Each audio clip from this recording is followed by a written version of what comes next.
Hello, YouTubers, friends, and compatriots. Bootlickers, shows, dustlighters, arse, peasants, vassals. I'm a useful idiot. Today I want to talk about Israel, particularly United States foreign aid to Israel. And, of course, there's a lot of talk about foreign aid in general and whether the United States can afford foreign aid and what are the results of foreign aid and can we cut it back. And that includes states like Israel. So, and this has also come up recently because there was a lot of lobbying by AIPAC and Israel's representatives in the United States to make sure that the sequester didn't affect their piece of the pie. And so, interestingly enough, an article has come out, and a hat tip to Mr. Martin for this article that supplies numbers that are actually given by Israeli sources. And this is saying that since 1948, the United States has given Israel $234 billion. And that's in inflation-adjusted numbers. In real-time numbers, it's about $116 billion, I believe. But still, a staggering number.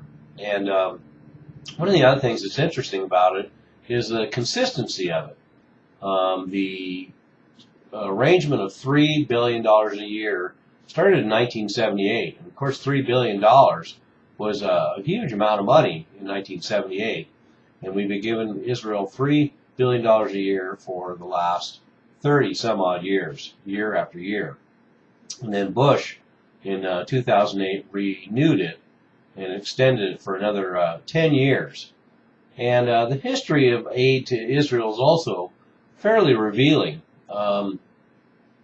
The 1949 and 1958 period, the U.S. foreign aid went for food and Jewish resettlement, as all the Jewish refugees from Europe flooded into Israel.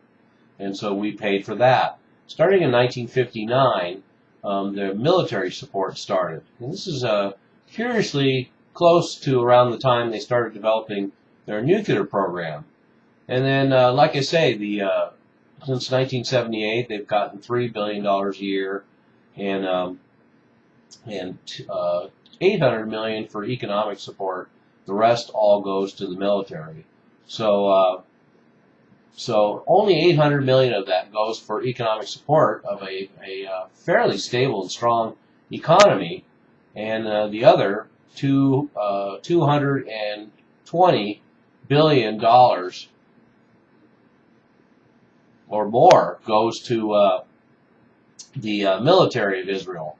So the accounts by an Israeli spokesman who said that United States taxpayers pay more for the Israeli military than Israeli taxpayers.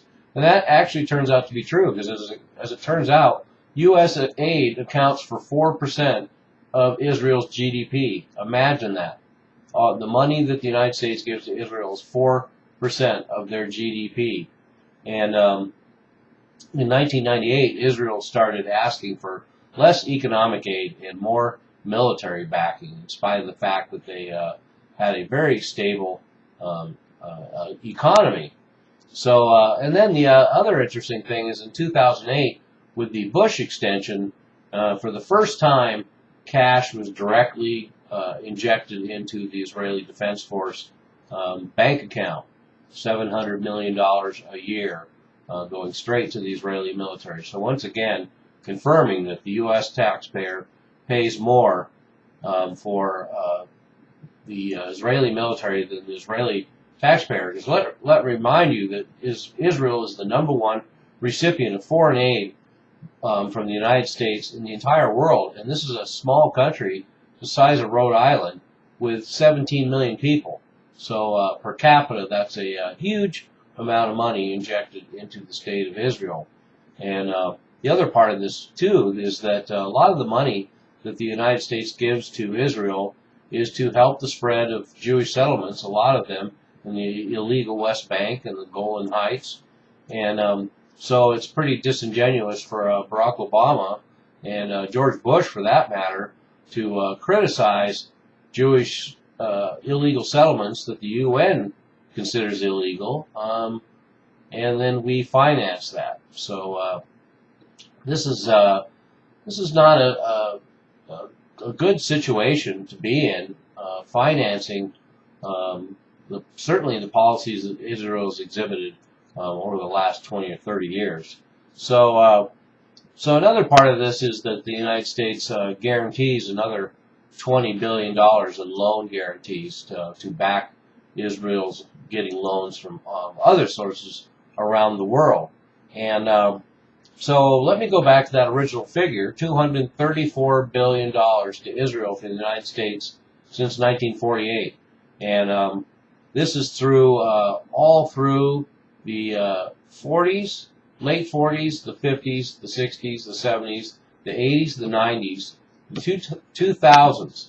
And in this time, Israel not only has amassed one of the most formidable military forces on planet Earth, but they also have one of the most formidable and very expensive nuclear arsenals of over 400 nuclear warheads. So interesting that we, as a country, the United States, inject so much money into a country that can afford the kind of nuclear program that Israel has. So anyway, so especially considering the United States is in a fiscal calamity, certainly this type of aid to Israel has to be on the table as well. I'm a useful idiot. Don't you be one too.